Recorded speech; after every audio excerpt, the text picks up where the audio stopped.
I am so pleased and honored to be here to congratulate the graduates. But first, I want to thank all of the sponsors of the events, all of the sponsors of the Center for Youth Development through Law. I know they have been acknowledged before, but I want to thank all of them. I want to thank especially Nancy Shipp, the incredible, the remarkable, the extraordinary woman that she is, and her commitment to the Center for Youth Development through Law and all of her tireless efforts. She's a role model, she's an inspiration, and she is incredibly good. She's an angel to all of you. And I want to thank her and just acknowledge her. I want to acknowledge as well her staff and all of the instructors, and especially Dominique Pinkney, an excellent lawyer, a talented lawyer, and I always enjoyed having him in my courtroom. I want to say that I am just incredibly proud of all of you who are completing this program. And I want to just say that I know that there were times when you wondered if you really should do it, if you should be here, and it may have been hard for you. There are also going to be times in the future in your life when you may think something is too hard to continue. Something is too difficult to keep going down that path. But I don't ever want you to be discouraged. I don't ever want you to give up. And when there are days, and if there are days when you think it's too hard to continue, I want you to remember this story. And that is a story of a Black girl who grew up in poverty in one of the most racist states in the country, which is Mississippi. She was told in so many different ways that she was not worthy, that she was not deserving of any kind of success, that she would never make anything of herself and never be anything because she was poor and because she was Black. She was a girl who did not have the things that the other kids had, whose family never had the money to buy nice things, never had the money to let her participate in extracurricular activities, and who was teased by so many of the kids because her clothes were always ragged and her shoes were sometimes had no soles in them. The soles were coming off, so sometimes she'd have to put cardboard in the soles of her shoes. She also didn't seem to ever keep her hair in place, so the kids would tease her about that as well. She always felt that she was different. She always felt that she just didn't belong. She wasn't like the rest of the kids. And so she, though, enjoyed going to school. She enjoyed going to school because she could get a hot lunch there every day. And that was one of the advantages of going to school. But she also enjoyed school. She enjoyed learning things. But she wanted to be somebody. She wanted to be somebody one day. She didn't really know how she would make that dream a reality. Who could she be? What could she be? What could she contribute? She also got pregnant when she was 15 years old.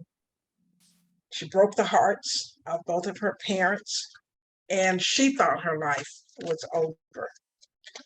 She was a girl who, through God's grace, relocated with her family to California, who did not have to drop out of school, thank goodness, and instead was able to finish high school, graduating 6th in her class from McClymonds High in West Oakland. That was just before her son turned 2 years old.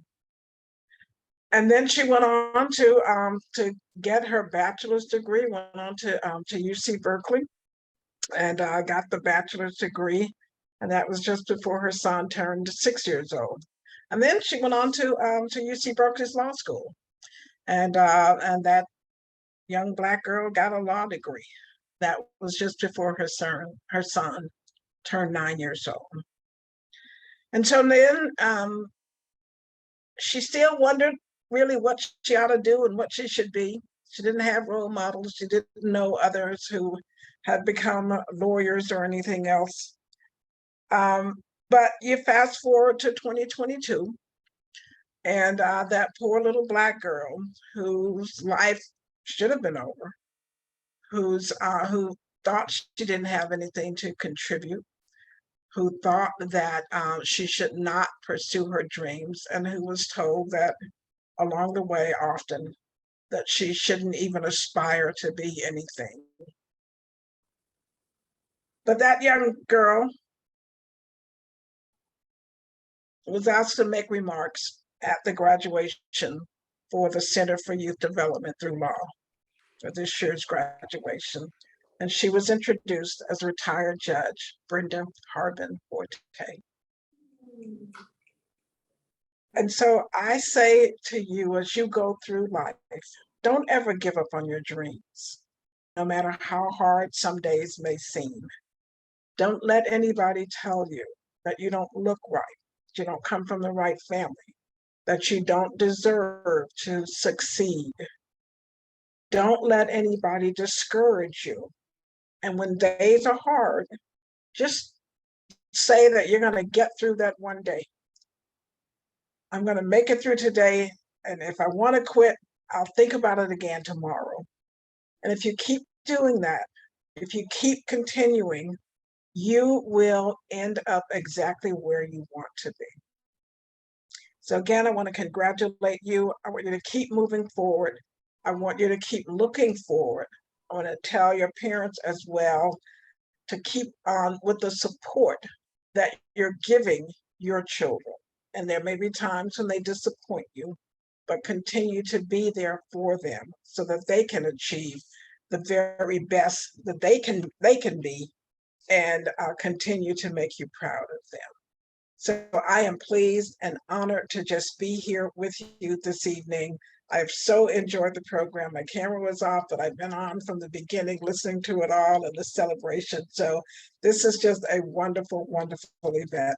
And again, I want to congratulate all of the participants, all of the students. I want to congratulate as well and thank the employers who gave you all an opportunity to see what it's like in the real world, because you're making memories and you're taking them with you.